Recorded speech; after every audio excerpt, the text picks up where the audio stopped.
All right. Good morning. How is everybody?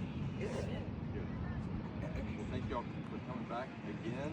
I didn't scare you off yesterday, hopefully. Okay, so today we are going to hyper focus on the putting. Okay, I know putting is where we all need a lot of our practice. Okay, so we're gonna everything from reading the greens, understanding the speed, and getting your start line. Okay, is what we're gonna focus on today. Those are like the big three putting skills. We got to know how to read the greens. Right? That's a skill set. It's not just something that comes with golf. Just like understanding how far to roll the ball, you got to understand how far to aim right or left to play the break for the putt that you want. Okay? Then start line. Okay? This is one that's kind of overlooked as far as a skill set. But when you really think about it, when I'm going to that hole, I want to start it where I'm looking. Right? Getting your start line. So your start line is from where your ball is, pretty much the first 12 inches of your putt. And if your ball doesn't start on that line within the first 12 inches, odds are you hit the putter pretty well. Right? So we're going to talk about that today. Speed control. Exclamation mark, star, underline, bold, speed control. That is my number one thing we're going to talk about.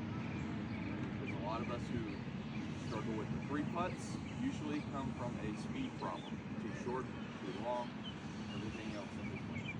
Okay? So the way I want to start today is called a calibration. Okay? A putting calibration. So if you think about it, if I was going to throw you a football or if you were going to throw me a football, you wouldn't really think about how you throw me a football. You would look at me and you would throw it. Right? But if I backed up, you'd have to recalibrate your body based on the distance that I got away from. Right? You're not thinking about how you do it, you just have to calibrate for it. Right? So the way I like to do this, and this is kind of my own thing that I've done over the years for calibration, this is to help you get gauge the speed for the greens of the day. Right? The speed of the green changes every day. So you have to calibrate day by day in order to get comfortable with the speed of the greens. So what I like to do, and I'll let y'all do this to break off the position, is just roll the ball. This is really good for you to gauge the speed of the greens. So it usually takes 3 balls, and I'm going to go to that hole right there. And I'm going to roll it to the hole and try to get the ball to stop as close to the hole as possible. Okay, so I'm calibrating my arm, the length of my stroke with my hand, and then my feel. Right? You got to be a good feel player in order to be a good putter. You got to be able to feel the speed. So first ball, stand right here, and I'm going to roll it to the hole. Make it first try. Of course it is. I'm calibrating. I'm going to do it a couple more times.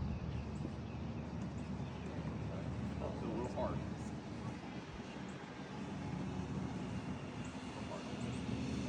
So that tells me, and that's usually what happens first, right? My feel is engaged, so we have a tendency to go longer, right? Because we have the feel that we longer forever. I'll do that 2 to 3 rounds, and I may move around the hole in different spots and back it up and get closer. But I'm just calibrating my dominant hand. We're all right handed up. This is your dominant hand. This is your dominant hand. I'm telling you all the time that it's merely just a guide. It's just what we do. You don't putt like this.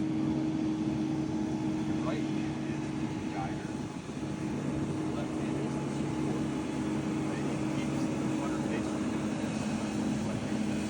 Your right hand is the engine for the putter. Right? So by doing that, by rolling the ball with my right hand, I can now get in here and take some practice strokes with